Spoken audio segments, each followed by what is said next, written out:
Peggy the penguin and Gusto the polar bear. Please like and subscribe. Once upon a time, in a land of ice and snow, there lived a little penguin named Peggy. Peggy loved to waddle across the frosty plains and slide on her belly into the chilly ocean. But sometimes she felt a little lonely. All the other penguins were busy with their own adventures, and Peggy wished she had a friend to share hers with. One day, while Peggy was exploring a sparkling iceberg, she heard a loud splash. She turned around and saw a big, fluffy polar bear paddling in the water. His name was Gusto, and he had the brightest smile Peggy had ever seen. "Hi there," called Gusto, shaking water off his fur. "I'm Gusto. What's your name?" "I'm Peggy," she replied, waddling closer. "What are you doing all the way out here?" "I'm on an adventure," said Gusto. "I'm looking for the northern lights. Have you seen them?" Peggy shook her head. "I've never seen the northern lights, but I've heard they're magical. Maybe we can find them together."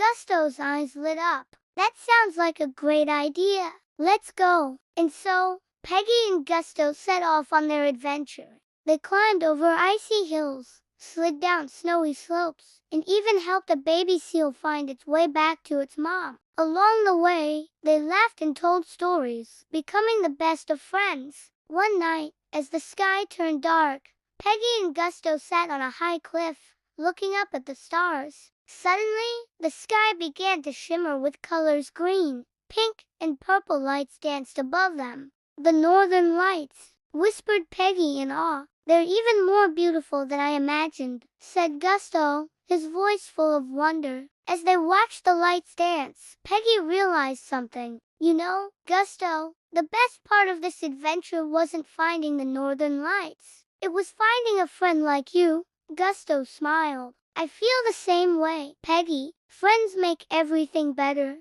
From that day on, Peggy and Gusto were inseparable. They explored the icy world together, shared fishy snacks, and even started a club called the Polar Pals. And every night, they would sit under the stars, grateful for their friendship and the magic of the northern lights. And so, Peggy the penguin and Gusto the polar bear proved that even the unlikeliest of friends can have the grandest adventures. Because in the end, it's not about where you go, it's about who you're with. The end. Peggy sliding on her belly into the ocean, Gusto shaking water off his fur, looking cheerful. Peggy and Gusto helping the baby seal. The two of them sitting under the northern lights, smiling at each other. Please like and subscribe. Thank you. A final image of them waving together, with the snowy landscape and colorful sky behind them. This story teaches children about friendship, teamwork, and the beauty of exploring the world with someone special.